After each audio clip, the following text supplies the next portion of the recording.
Yes, sir. Woo. Yo, it's your boy Mambo with the Big Dog Command Room. Back again with another video for today. Put 3 on you. You know what I'm saying? Like it's daggone Seth Curry. 2, 3, count 'em. Yeah, man. 3 videos in a day. So God for the glory, give me the energy and the strength to be able to do this. You know what I'm saying? And then, like, you know, if I'm giving you this, you know what I'm saying? You gotta subscribe, though. Help me get to 75 to 100, and then I got story time for you. And I sprinkle a little story times in there too. You know what I'm saying? Just for the sake of it. You know what I'm saying? Again, quickly apologize for the Celtics gear.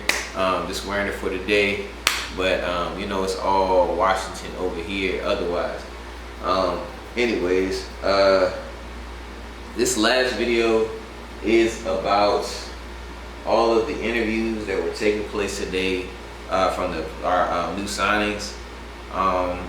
Pretty insightful, kind of, for the most part. You know, got to see the kind of some of the personalities of guys, and you know, you can't really you know, glean everything from that. Like, you know what I'm saying, you can't base your whole opinion about a person off of an interview, but for the most part, you know, these guys are pretty solid. Like, you know, pretty level-headed guys for the most part, from what we can gather. Smart guys, you know what I'm saying, and care about the game, care about improving, care about being around some winning culture, and smart guys. And you know, they recognize what's going on here, and they want to be a part of it. So I believe I did speak on Zach Ertz before, but just because it's kind of all there, I'm gonna you know, I'm gonna clump him in there with the rest of the guys. But yeah, man, without further ado, before I say that, you were watching it 57, 58, 59, 60, 75, 100. You know what I'm saying? Help the boy get to 100. You know what I'm saying? I think when you get to 100 subscribers, then it starts showing up more on the algorithm, and it shows up, like, you know, in general and stuff like that. You can start really getting notifications and stuff. I don't really know, like, you know what I'm saying? I don't know how this stuff works. I don't know how this stuff works. But yeah, man, it's still just help the boy out. So you know, let's get into it, man.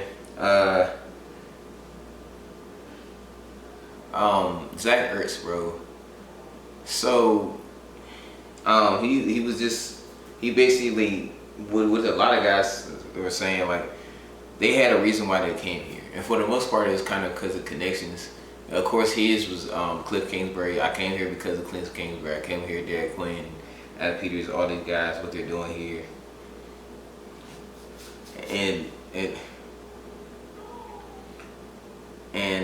you know, our hope is that he is able to perform at a high level. They said he was performing at a high level before he got injured and stuff like that. My concerns is, like, you know, wills or injuries that he sustained affect him going forward. This remains to be seen, but you know what I'm saying, he's just talking about, like, how he hopes he can get open, hopes he can be a key piece for this. And he's a very passionate guy. Like, I'm watching another interview from him when he was with Philadelphia, and he kind of, I don't know what he did, but he made some kind of mistake. He dropped the ball, fumbled or something, cost him the game, and he's crying, literally crying, because he's not sure, like, you know, what his future's looking like in Philly. You know what I'm saying? And you know, it's tough for him, like, you know, but you know, this is a new place. Hopefully he likes being here in Washington. We'll see. Yeah, but he's gonna be a leader for us, be a starter. Yeah, there's a lot of, he's saying that a lot of teams that he could go to and stuff like that, but he likes what's going on here, and he believes what we have going on here is a good place. You know, so that's good. I'm excited, man. I'm excited for him.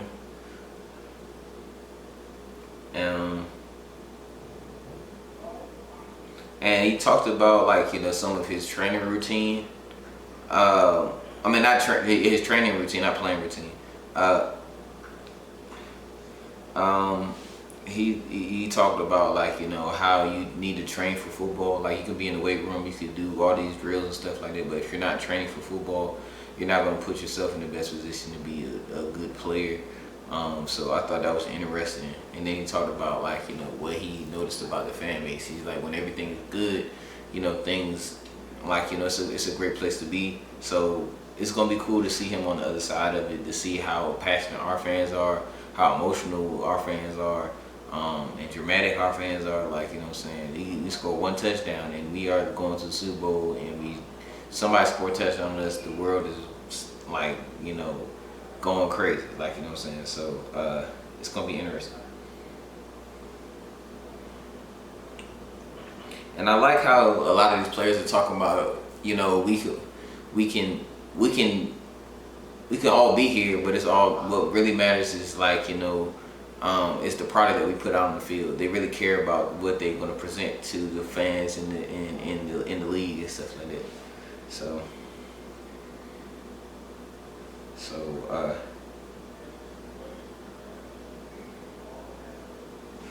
and he talked about his relationship with Jason Kelce and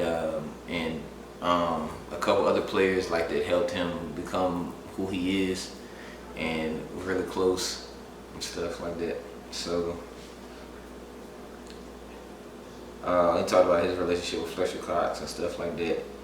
Of course, Fletcher Cox and Jason Kelce are retiring. He spent most of his career with them and stuff like that, very close, and they were very impactful for his life. Hopefully he can make those bonds here in the place of, how Jason Kelce was a kind of a mentor or like, help to him. He can be that to somebody else, and the same as Fletcher Cox being a brother, like, to him, like, he could do that for somebody too. And they're asking them like, do you have any clue what the quarterback's gonna be? They're not gonna tell the players that, you know what I'm saying? They might tip their hand a little bit, but even then it's like, don't tell nobody, like what I'm saying. And I feel like this is still matriculating down from the Adam Peters down to Dan Quinn, down to the coaches, down to the players. Like we're not giving no leaks. We're not like, the only person that giving leaks is Doug Williams, you know what I'm saying? And we could just be like, Doug Williams got CTE. I'm just joking, but that's pretty much that. You know what I'm saying? So, and speaking of quarterbacks, I talked about it in my last video. I mean, I didn't talk about it in my last video, but I just thought about it while I was watching the interviews and stuff. There was rumors and stuff like that. It's a possibility that we can get a third-round pick for Sam Howell, and whatnot, and so forth. And I think at a certain point this was just rumors, you know what I'm saying? But sometimes it's monkey see, monkey do, or like how the market moves, other people react in the other part of the market, you know what I'm saying? So with the trading of Mac Jones and Desmond Ridder, you know what I'm saying? I think it kind of like gave a leeway to look at like what value could we get for Sam Howell, you know what I'm saying? These are players that were formerly starting quarterbacks that are getting moved to another place to be backups or potentially maybe one day down the line starters, you know what I'm saying? Who knows? I don't know. I'm not trying to put a cap on their career. I'm not saying they're done, but right now they're gonna be in a position to be backups. So it's interesting to see, but I wonder if Mac Jones and Desmond Ridder doesn't get traded, that would Sam be traded as well. So I don't know. We will never know really, until somebody retire and be like, this is what really went down. We were talking on the podcast or whatever. You know what I'm saying? Who knows? You know what I'm saying? But yeah. I don't know why they asked him like who the quarterback is. Like somebody gonna tell him? Yeah.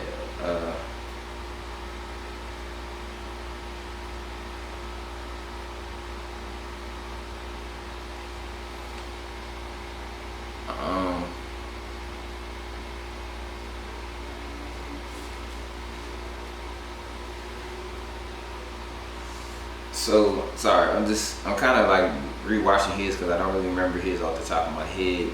Um, you know,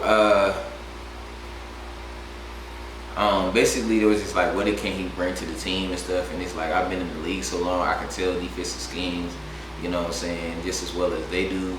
I can like find little spots and stuff like that to like make myself open and stuff like that to the coaches and stuff like that. So I mean, I'm excited about Zach. Like the more I watch him, I never thought he wasn't a good dude or nothing like that. It's just me just being concerned about will he still be able to play at a high level? Because the Zach Ertz I remember is like this. I was talking about Jeremy Reeves. Like there was this play where Zach Ertz caught a crazy. This is the COVID game. If y'all know, y'all know the COVID game where we didn't have no starters. Like everybody was out, and Jeremy Reeves had to start, and he was guarding Zach Ertz. And like Jeremy Reeves was probably in the best position you could ever be in, but because Zach Ertz is like 6'11", you know what I'm saying? I'm exaggerating. And Jeremy Reeves is 5'10", you know what I'm saying? I'm really dissecting, but he might be 5'10", 5'11", I don't know. But like because he was bigger, like you know what I'm saying, he was able to catch the ball over him, and it's like, dang, he was so close. Like you can't guard that any better, and you're in position and everything, but you just miss it because you're like not big enough. So it is what it is, man. But we big dogs, but sometimes we underdogs, but we get it done sometimes. You know what I'm saying? But you get what I'm saying. So next person on the list is Marcus Mariota. I believe he's Polynesian, and if I am mistaken by that, I apologize. I don't know the true history. I want to look into that though. Like I really always appreciated the Pacific Islander culture and stuff like that, but I haven't really explored it as far as the different true ethnicities, because it's like they're not Hawaiian, you know what I'm saying, they're not solely Samoan. It's different like cultures and ethnicities, and that's like grouped into them. So I don't want to say anything wrong, but he has a Polynesian background from what I know, you know what I'm saying. So it was interesting. The first thing I noticed though when I put the video on is this man got gray hair. He looked like one of the coaches. He looked like he one of the GMs, like you know what I'm saying, like especially with his daggone suit on. It looked like he is discussing what happened in free agency, like the past 3 days. It's like, yes, we went out there with a strategic plan and we got the guys that we wanted. He don't look like, yeah, I just signed here because it was a great place to be and stuff. No, like I don't know, it just threw me off, like you know what I'm saying. And I'm just seeing this comments, it's like, why y'all worry about his hair and stuff like that? And I'm sure it's a spite. I'm looking at the views, all this stuff doesn't really matter, but I feel like, of course some players are gonna have more views than others, and he has some of the most views and comments, you know what I'm saying. When I watched it earlier, it was just a few people, everybody was kind of talking about his hair, you know what I'm saying, but I'm sure it probably spiked once they found out that Sam Howell got traded and stuff like that. So yeah, it's interesting. But the first thing he did, asked him like, what are you gonna bring here and stuff, why did you come here? He's like, he liked Dan Quinn and what he bringing to the table and stuff like that. And he talked about his experiences that he's had. He's been a starter, been a second overall pick. He's been on the bench, he's been traded or released and whatnot, like you know what I'm saying, so on and so forth. So he's been in a lot of different places, and it's like it's giving him experience to become a better person and grow and have different perspectives. So that's what he can bring here. And it was interesting because I was watching something earlier with Craig Hoffman and I want to say the guy's name is Linnell.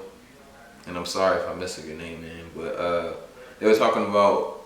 I'm just hearing about this like this week, but apparently like Marcus Mariota, when he got benched for Desmond Ridder, like he like left the team or whatever, or he quit on the team. I don't know, like per se, I find it interesting, you know, but at the same time, to gain some more context, when I heard Craig Hoffman was talking about, like, you know, he just had a newborn child, and you know, um, he decided to, like, you know, leave and make sure that his child and his wife, or his the mother of his child, were taken care of.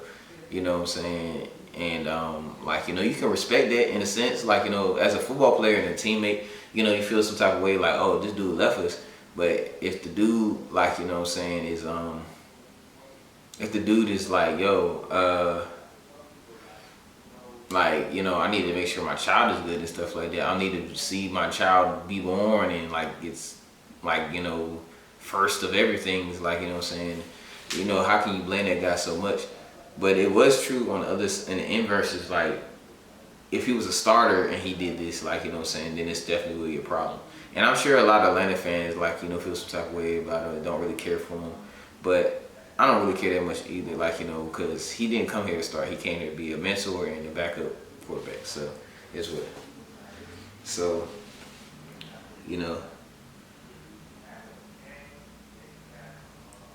and I was thinking, like, you know, maybe he could help, you know, Sam Howell kind of get over some mental hurdles and stuff like that.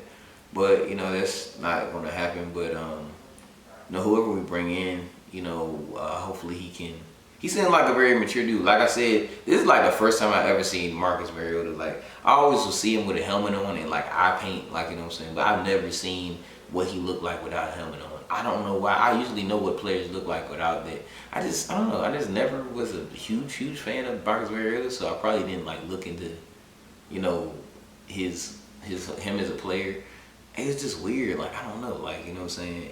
And I'm a football head, so I don't know what happened, but kind of slipped through the cracks. Like, you know what I'm saying. Um, let me see. But yeah, it's still interesting to see. You know, now, you know, it's gonna be some questions of, like, I was talking about a homie today, and he was like, y'all got rid of one UNC quarterback to get another one. It's no guarantee that we get him. I know one Drake may, you know what I'm saying, but you know, it could be a possibility too. They don't want no drama in the building, you know what I'm saying. Even though I don't think it would be, like, you know what I'm saying, but it would be interesting to have two UNC quarterbacks that used to be teammates and roommates and stuff like that, I think. And it would be interesting to see how that would go. But to save us from all that drama and stuff, they just went ahead and traded Sam. So, yeah. You know, he was talking about, like, you know, how he appreciates Cliff Kingsbury's system and stuff like that. You know what I'm saying? From afar, he never been in it, but he's willing to learn, so on and so forth.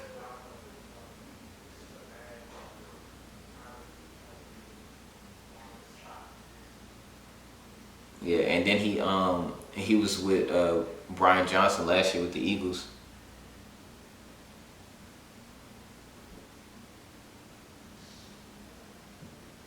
Yeah, and he's just talking about how good a dude Brian Johnson was. You know what I'm saying? Uh, they, yeah, he's just happy to be here. You know what I'm saying? It was like, it's a good place for him to be. Like, they won a lot of stuff last year, but then, you know, it kind of went off the rails. But it's an opportunity here to have, it's a lot of good people in the building and do something good here. You know, so we'll see. Yeah, and he's just getting like, all these players are just getting to know everybody. So it's like some of these questions are kind of like, ask me like 2 weeks from now. You know what I'm saying? Like, maybe a month from now.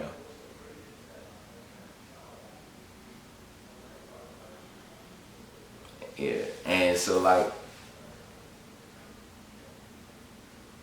he, and it's like, you know, the background of being a starter, being a backup, and everything has helped him become a player that's met so many people that he feel like he could relate to so many, You know what I'm saying? And it could, like, help him be a good person in the locker room for us.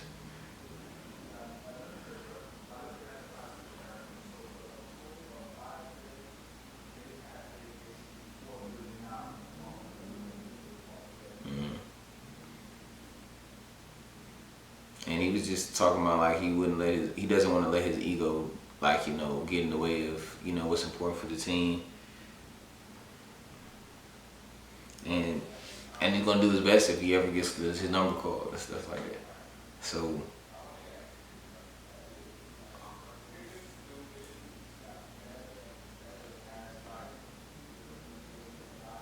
and at the end of the day, he want what everybody want. Like, he want to be able to win. You know what I'm saying? So,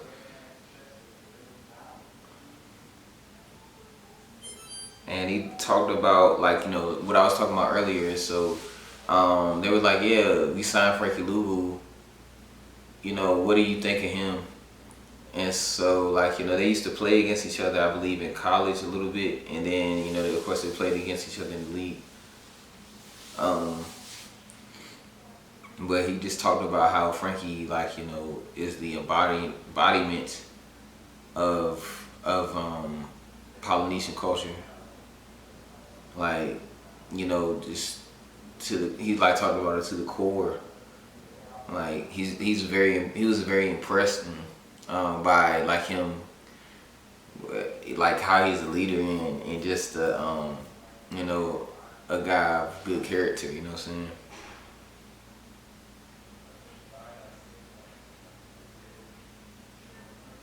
But that's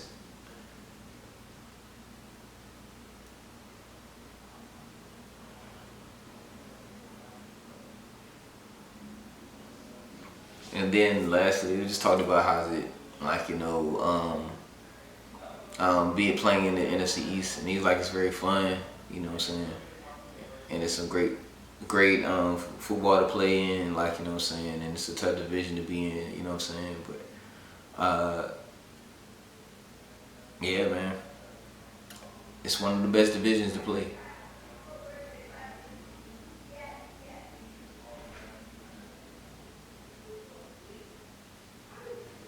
and he's just looking forward to the challenge and to be a help, you know what I'm saying. So that was pretty much that, you know what I'm saying. The next guy that we have is Tyler Ott.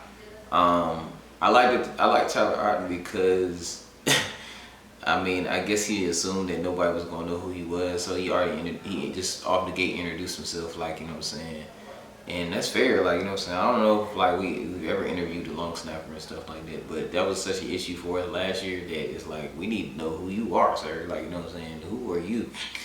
Who is this masked man? Like, you know what I'm saying. But yeah, he seemed like a cool guy.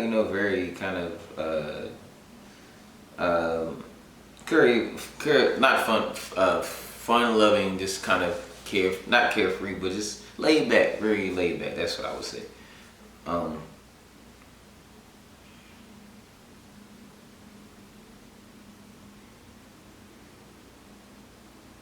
and he talked about the coach, Larry Izzo, Swamp Mother freaking Izzo. Sorry, I gotta put my phone on charger for a second while I talk about this, but I just watched this one earlier, so it's kind of a little bit off the dome. He talked about him being a linebacker and Super Bowl champ and stuff like that. He can bring a lot of experience and juice to the room, and he just decided to work with him. You know what I'm saying? And I think that's really cool. I think it'll be a good thing for him. Trying to think. Let me see. Uh,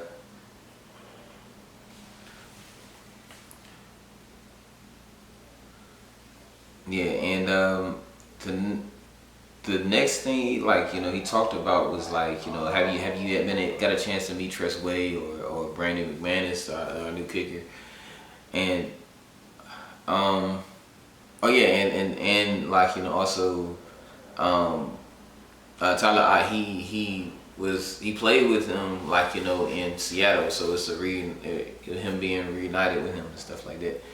So yeah, it's just a level of excellence that he's gonna bring to the table, like in a swamp motherfucking Izzo. So then he kind of talked about him, like, having some experience with Tress.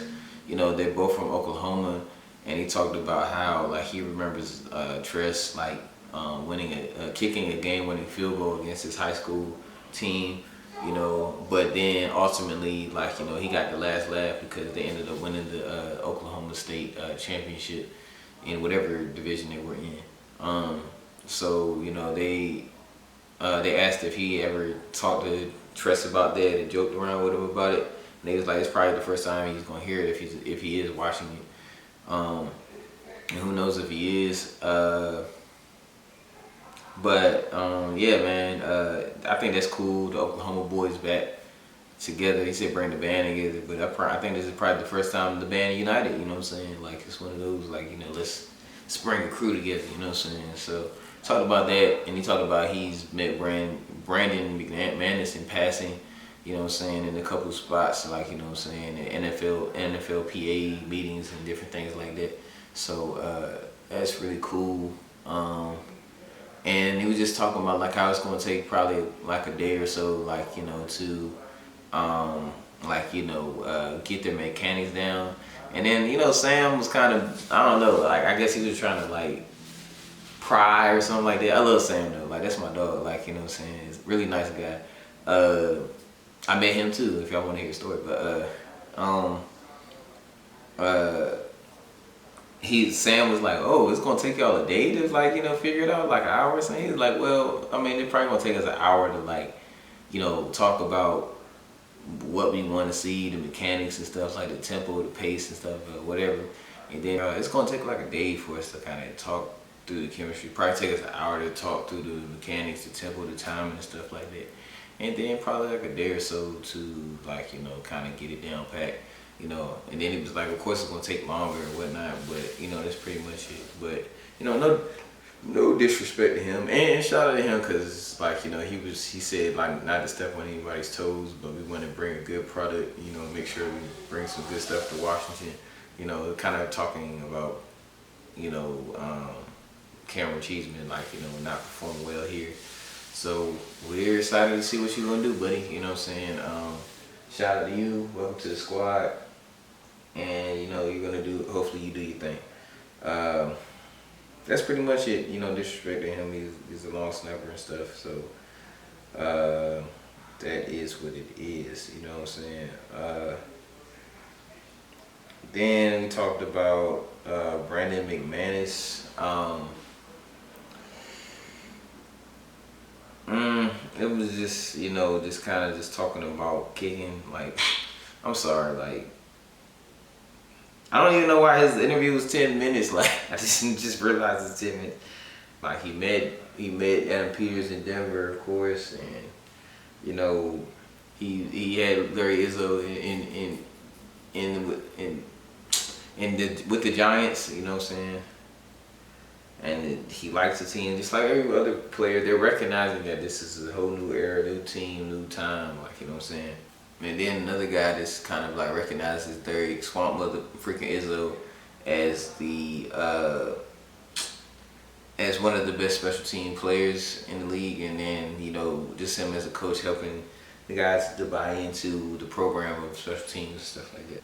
And, like, when they first come into the league, like, players are like initially had to play special teams, so his ability to motivate players and stuff like that, is good. He's been playing in the league for 12 years, and then it's like, he always, like, he's like, it's good and bad, like, you know what I'm saying. I had to attempt long field goals. He's talking about like 60-yarders, 70-yarders and stuff like that. And he says he has a good leg, but it's like his percentage, his sweet spot is kind of in the 50s. And it's like, him having to kick longer field goals messes up his percentage. Just kind of talked about his relationship with Adam Peters and stuff like that. And oh yeah, like, he talked about kicking in RFK, like in like 2007, like when he was in college. They had a bowl game there, like the Eagle Bank Bowl or something like that, and he kicked there.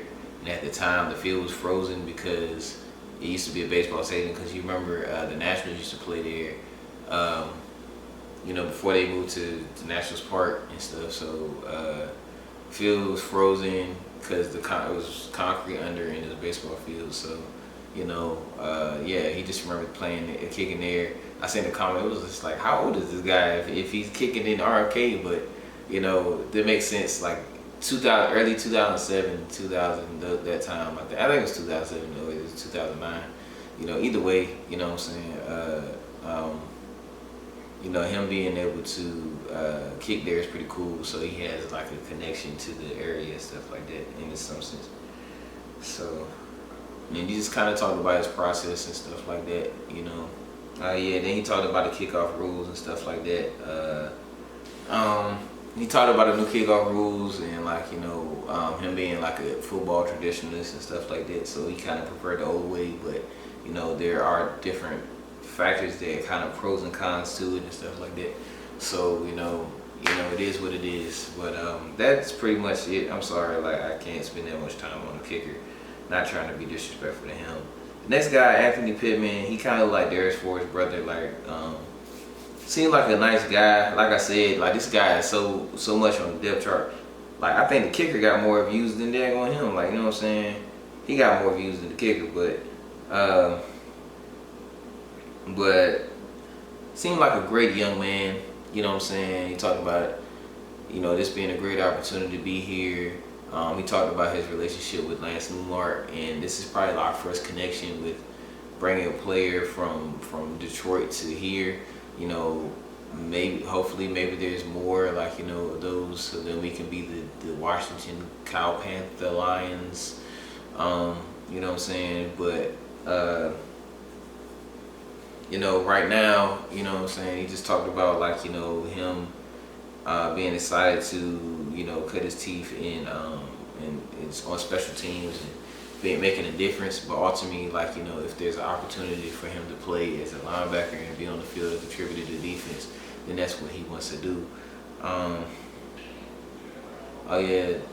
he talked about Bobby Wagner and stuff like that. You know what I'm saying? I think that's he was talking about he didn't want to make him sound old, but he used to watch his film and stuff. He used to look up to him and stuff. You know what I'm saying? And he decided to learn from him and stuff like that. I'm sure all the players, defensive players, are excited to learn from a guy like Bobby Wagner. And then also Lance contacted his agent to help him get here and stuff like that. And we just talked about how versatile he was. He could play inside and outside. Just versatile. He said a high motor and just playing sideline to sideline and stuff like that. Yeah, so he went to school. He went to college in Michigan, and then he went to the Lions. So that's cool that he was able to stay home. But now he's decided to kind of branch out and be in a new place and experience that. So that's cool as well. And I think that's pretty much it for him. If y'all want to see how much he looked like Derek Forrest, this Derek Forrest's little brother. He got his twin brother on there. You know what I'm saying? Then the next guy, this is probably one of my best interviews. And I'm sitting there why is this a 13-minute interview? They interviewed a daggone offensive coordinator or something like that. You know what I'm saying? But this guy really could. He got O-line / head coach vibes. You know what I'm saying? I really like this guy. This next guy is Nick Allegretti. He dropped a lot of gems. This would be a whole nother 30 minutes to talk about all the gems that he dropped. But just off the top, you know what I'm saying, just I just like his energy. He seems like just a tough mother trucker, you know what I'm saying. And he's off the gate, he's I came here to start, you know what I'm saying. I didn't come here just to have a job, fill a role, but I came here to compete and get a job, and start, you know what I'm saying. And that's what he can do, and I'm excited for him. And he talked about Sam Cosmi. Sam Cosmi is a tough dude. This is probably a more talkative version of Sam Cosmi, but I like the aggression. I watched some of the highlights or breakdowns of him. Good run good run blocker, you know what I'm saying? And gotta watch more of his past sets and stuff like that to see how he does. But, you know, this is a guy, like, you know what I'm saying? And also, I believe he has some versatility because he can play, I think he can play the other guard, right guard, and he can play center, you know, if need be, you know. But he has a belief in himself that he knows that he can be a starter, you know what I'm saying? And you like guys like that have that confidence. And even then, it's like, you know, what they mentioned, I think John Con talked about it, is like, he didn't start over there because they had so much, like, you know, depth and, like, you know, in players, but, you know, he was still good enough to start, you know what I'm saying? And he ended up starting on Joe Thune. He went down. So, you know, and they were just kind of talking about how it was like, you know, being with the Kansas City Chiefs. Yeah, I don't really need to watch this one. I just kind of remember a lot from it. They talked about how it was playing with the Kansas City Chiefs and how it was winning the Super Bowl and stuff like that. And he was just like, man, you know, I'm trying not to cuss, like, you know what I'm saying, this is my first interview, but, you know, it's just like, it's so amazing to win and stuff like that. It's a great feeling, all the work that you put in throughout the year, and then trying to get to that point, it makes you want to get that more, and it gives you a sense of, like, you know, of like caring. He's like, in the locker room, there was such a sense of caring and wanting it, you know what I'm saying, and that's what he wants to bring here and show the people, and he wants to, like, you know, help contribute to the product that we see on the field that will be the Washington Commanders. So I'm just like, he was very thoughtful, like, you know, very insightful, man. You look at the guy and he doesn't really come off like that, you know what I'm saying? Not to be disrespectful to him, but, you know, and House of the Divine Light, you know what I'm saying? There's me, there I go, like, you know what I'm saying? Judging the book by its cover. He kind of looked like a little meathead, like, you know what I'm saying? Where it's like, all he cared about is football and just knocking somebody's head off. But he really is thoughtful. Like, the way he talks, this guy seems like he wants to be a coach after he done playing, you know what I'm saying? So it was cool. Of course, they talked about his elbow. If y'all don't know, he tore his UCL in the Super Bowl and still decided to play. He put a brace on it and just shook it off and, like, put some dirt on it and went out there and played some more. You know what I'm saying? So of course he talked about that, and it's like, he was just like, if I could play. I mean, he asked how his elbow's doing. He said, if I could play today, then I would be ready. You know what I'm saying? Like, he didn't need surgery or anything. Like, you know, he's ready to go. So that's good to hear. And luckily, we don't have to play in March. Like, this guy loves football, man. And it, like, you know, that injury with the elbow, it helped him learn that he could persevere through anything. Like, you know what I'm saying? It's like, you know, it's already tough playing, like, you know, cracking helmets and stuff like that. But then you actually have an injury that you have to push through. It, like, you know, it helps him, like, you know, want to push a lot more.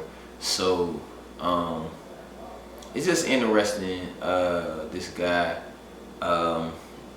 You know, they talked about, you know, how he kind of got into the starting role with the Chiefs.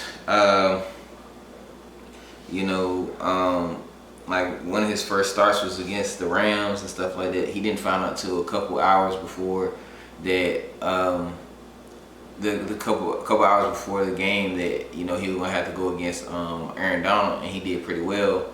And that was the first time he really realized that he could truly be a starter. You know what I'm saying? So, you know, if you're going against Aaron Donald as your first start and you only had 2 hours to really prepare for it, then that's pretty good. And then it's also like, he has the bandwidth to prepare for different positions as well, like in right guard and center and left guard. You know what I'm saying? So we got a guy that's really smart. You know what I'm saying? I'm excited to see how he's gonna do. And you know, if he does pan out and projects to be the guy that, you know, we hope him to be, then we have another spot filled for our O-line. Like, you know what I'm saying? I still feel like we need to get a guard in the draft, and I like Chris Paul too, but you know, it's pretty good to have. I think Um, from what I heard, I believe Sadiq Charles went to the Titans. From what I heard, I think I heard it from Rio, but I might be wrong.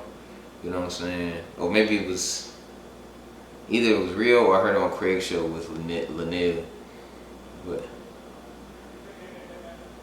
But yeah, they spent like half of this video was him talking about how he hurt his elbow. So, and he just talked about how to stay focused, like, you know, kind of shut out distractions. Of course, you have family, but that's not a distraction. Just take care of your family and other things. You take care of your friends, but like, you know, other things that you can minimize. Try to minimize distractions as much as possible and get focused.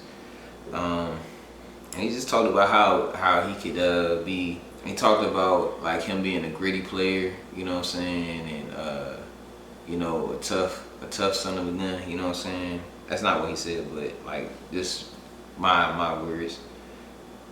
And they talked about how what his expectations was to be in a Cliff Kingsbury and Brian Johnson offense and stuff. And he talked about how Patrick Mahomes used to talk about Cliff Kingsbury all the time, you know what I'm saying. So, because they still are kind of in communication, you know what I'm saying. So it's good. So this definitely one of the factors, like, you know, him coming here, you know what I'm saying, hearing nothing but good things about Cliff Kingsbury and stuff like that, because it's really no connection, like outside of that connection with Pat Mahomes and Cliff Kingsbury, it's really no connection from the Chiefs to the outside of Tavita Pritchard. But I don't know how much because I think Tavita Pritchard was in Stanford, I think. So yeah, I don't think there's any connection from the Chiefs to the Commanders outside of that one. You know what I'm saying? So, yeah, he just gets it, man. Like, I like him. Yeah, and he talked about how, like, you know, like Cliff Kingsbury said, like, you know, he likes to collaborate. You know what I'm saying? And he'll just take ideas from anyone. You know what I'm saying? To kind of build on the offense and stuff like that. So he talked about being physical and stuff like that. You know. And his effort that he had that he's gonna bring. And then this is what made him sound like a daggone head coach, like, you know what I'm saying, or whatever. Like, he's gonna be a head coach of somebody's team. He talked about it as like, if you can get 11 guys or at least 20 guys or whatever, that's gonna, like, those people that gonna be in offense, I think including like the people that rotate in and out, you know what I'm saying, to play on the same page, on the level. And he's just like, if they can play 80 snaps as hard as they can, man, like, you know what I'm saying, then, like, you know, like, it's tough to do, but it's like, you know, you can be successful and stuff like that. But it's all about, like, building the team throughout the off season, going into the season and stuff like that, you know what I'm saying. And it's all about controlling what you can't control and stuff like that, you know what I'm saying. You can control physicality, you can control athleticism and effort, you know what I'm saying. So outside of him, like, he's not the biggest guy, he's not a tackle and stuff like that. So he has to, like, you know, find his grit and his grind through, like, you know, his effort and stuff like that. So really like the guy. You know, if you get a chance, I'd say watch all these interviews, even the ones that you don't really care for. The next guy is Jonathan Majors. Let me stop. Man, y'all look at this man and tell me he's not Jonathan Majors. Like, the King the Conqueror. You know what I'm saying? Out here. You know what I'm saying? You know, Jonathan, if you done with Megan, tell her to come our way. You know what I'm saying? I love me some Megan Good. You know what I'm saying? But anyway, the next guy, Dorance Armstrong. You know. Deep voice Jonathan Majors, just talking about him, like the reason why he chose, real short interview. I know he's not really a guy of many words, but he chose to come here because it was very comfortable. Like, of course, he's been with Dan Quinn all of his career, and it wasn't hard for him to be here. So, you know, we go to Dan Quinn, Joe Wood Jr., and it's like, and he's just like, they just really care, you know, Joe Wood Jr. and Dan Quinn, and they want you to become the best and all that. And he's not used to seeing that, like, you know, because it's like, because college I mean, not college. Football in general is kind of it can be a really ruthless and heartless sport or emotionless sport sometimes in the sense of like the aspects of compassion and empathy and yeah, those like those type things, like what I'm saying, because it can easily just be like, oh man, like what I'm saying, get up man, you ain't hurt or whatever, what I'm saying, or I don't care if you tired, like get up, what I'm saying, and it's like you know and football can weigh in your mind so much because it's like you want to be good, and it's like it's just mental warfare all the time, what I'm saying. So when you're stepping off the field, having coaches that care, especially at the level of the NFL where it's like easy come easy go, like you gone here today, gone tomorrow, to have dudes like that care, like that's something that really stands out to him, what I'm saying. So but yeah, Dorrance Armstrong, sorry, like his name is not Jonathan Majors, so and I know he's got it in his whole situation. I'm just joking. Like he tell me he don't look like them. Like what I'm saying. Like if he could be his little brother. Creed 3. And he just talked about like how they're constantly improving. What I'm saying, each year. So I'm excited to see him grow into this role that he's getting here. Like I said, he's probably like outside of like now we have Bobby Wagner and Jeremy Chin. Well, of course, and Frankie Louvu. But I still think that out of all of them, out of those four, like, he's one of those guys where it's like we're gonna be really happy. Hopefully we're very happy with what we get out of him. You know what I'm saying? Because he's playing in a limited role and got 7.5 sacks. So him to get the whole, like, lion's share of the snaps and stuff like that, and to go out there and pin his ears back, I'm excited to see. And he just talked about like, how can he grow? He just wants to become a better player in every aspect, like, what I'm saying. So I'm excited to see what the guys can do here to help him to get better. You know what I'm saying? What Ryan Kerrigan can spit to him, what Daryl Tapp can do with him. You know what I'm saying? And it's gonna be interesting how we run the defense. Like we don't know. We're not gonna really know until we get to training camp. Even then, when we get to training camp, we're not gonna really know until we get to the season and stuff like that. So unless they willing to tell us, but I doubt they want to tell us. Like, what I'm saying, it's not the type of guys these are. Yeah, he just talked about being dominant, like being a more dominant player, and him being on the field more is gonna like contribute to that movement. So, and he feel like he's a leader. And I think he is too. I think he's gonna be a starter and stuff like that. And wait, I thought he played all his years I thought he played all his years at the Cowboys or whatever. Or I thought Dan Quinn coached him the whole time, but I guess I'm wrong. So yeah, he just kind of expects to kind of step into the not the same role, but it's like it's just kind of business as usual. Like what I'm saying, he already knows how these guys are gonna operate. And so he's ready to just keep rolling.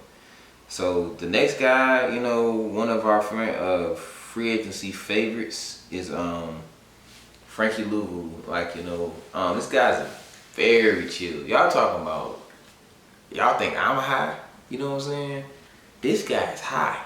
Let me stop. I'm just playing. But just a really chill, laid back guy. Like, he not gonna really, joke like that. You're not gonna really. He just straightforward, and it's it's an interview. You want to be as professional as possible and stuff like that.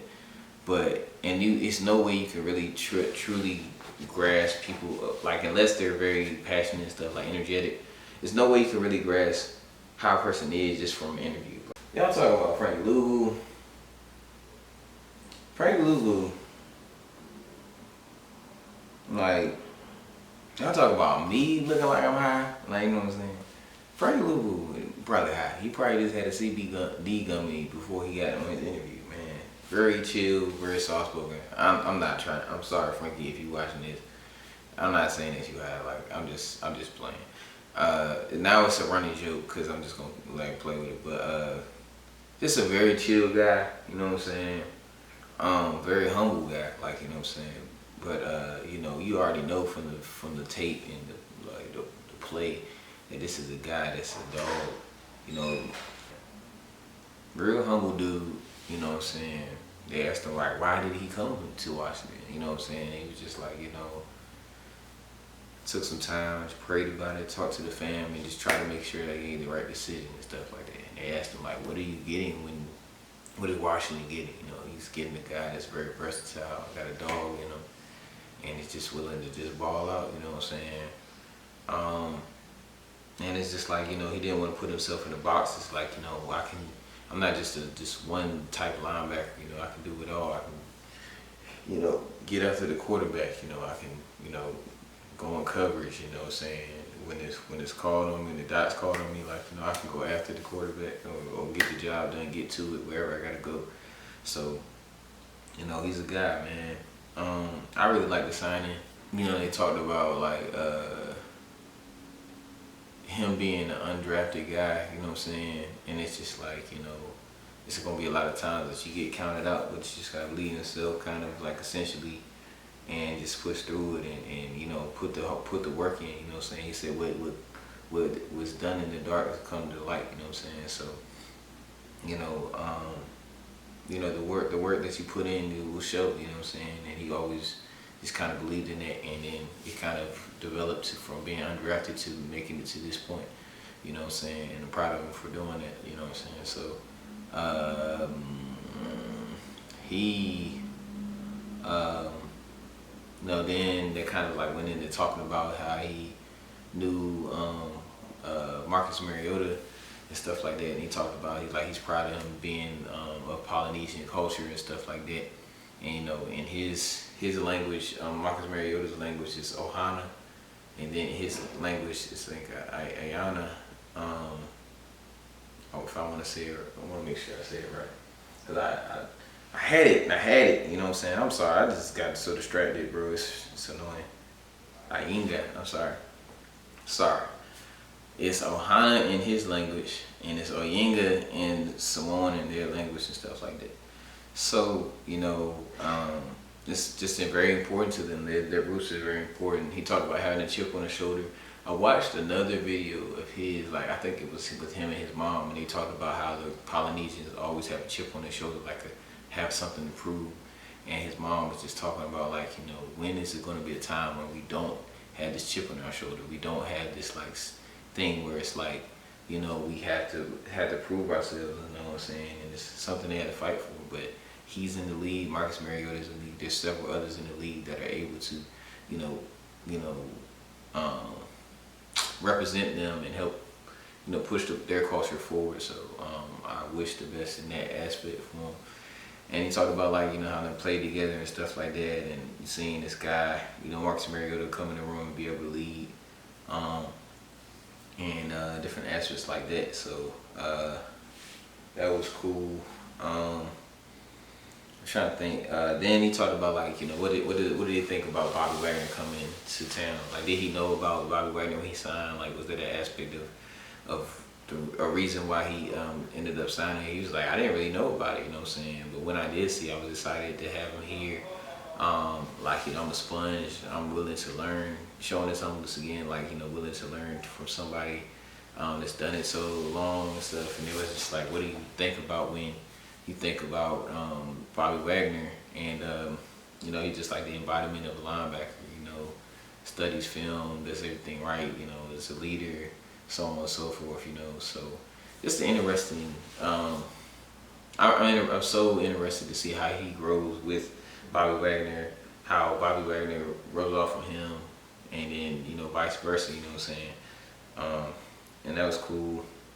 And one of the last things they talked about, like, you know, shout out to Bowie TV. They asked, how was it, like, you know, me in Carolina, you know, with all the drama that was going on there, and you know, how were you able to overcome and stuff like that? You know, it's like, it's just part of the journey, you know what I'm saying? Like, when you go through adversity and go through that, test your character, and it shows who you really are, you know what I'm saying? So, you know, it's a challenge You know what I'm saying? But he was like, you know, I've dealt with adversity before, and I've dealt with adversity again, and this adversity helped me to get to where I need to be now, helped me to get better and grow. So that's pretty much that with Frankie Luvu. And we got one more, y'all. I'm sorry. Thank y'all if y'all watched this far. Thank y'all for staying with me. Got my guy, Jeremy Chin. Another kind of like nervous, I would say not really nervous, but kind of soft spoken, not really too hyped guy. And even just from these views, you could tell that that Frankie Luvu,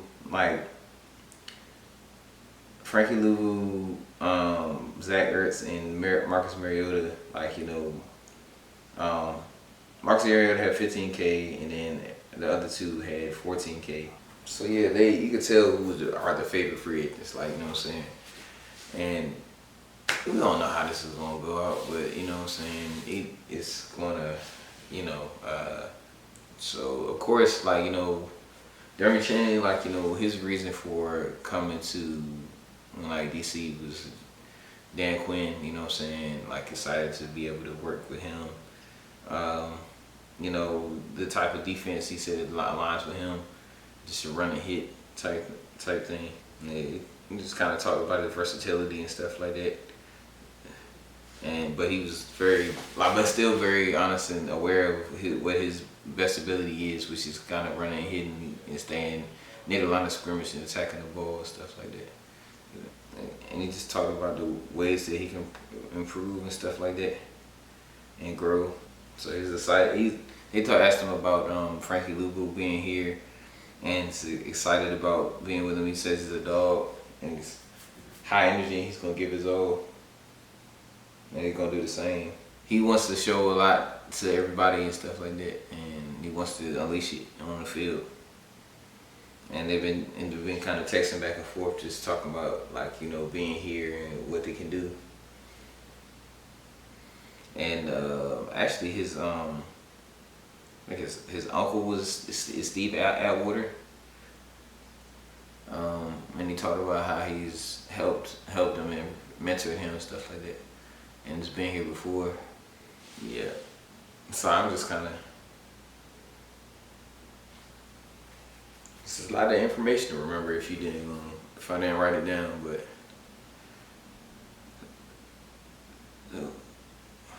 One thing I did like that he talked about is because they asked him about what do you think about all the new things that are here, and it's like, because there's so much new here, they can build it from the ground up and decide what the culture is going to be, how they're gonna you know, structure this and stuff like that. So it's really, like, you know, kind of, even though they say it's not rebuilding, it is kind of rebuilding, because it's just getting the opportunity to do it from the ground up.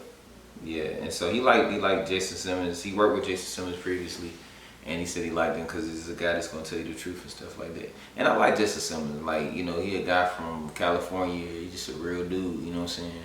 And they asked him, like, you know, why you know they weren't successful in Carolina, and, you know, instead of just pointing the finger and blaming, he's just like, you don't attribute anything. You just want to get better and stuff like that. You know what I'm saying?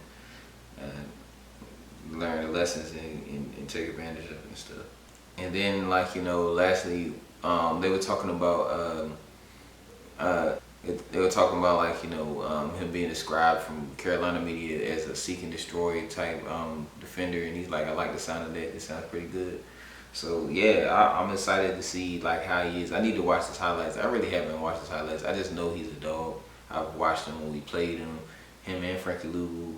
And I'm excited to see those highlights and stuff like that. I might kind of talk about it again, you know what I'm saying, in a sense. And then this guy asked this, I don't even remember who this guy is. I don't even feel like we're scrolling back. I don't even want to give him his credit, like, you know, or acknowledging his question. But he asked this dumb question talking about, like, you know, there's surveys that every player does, like, that talks about the rankings of every facility and stuff, and how much did you read into that, you know, being here? Why would you, if you're part of our team, why would you talk about, like, you know, something that we're failing in or not doing the best in? Like, you know, why would you try to make us look in the negative light? You know what I'm saying? It's a dumb question to ask. Like, it's a dumb thing to even bring up. You know what I'm saying? Because you want the guy to leave, like, do you want him to stay? Like, what if he does well, like in his 1 year? Do you want him to?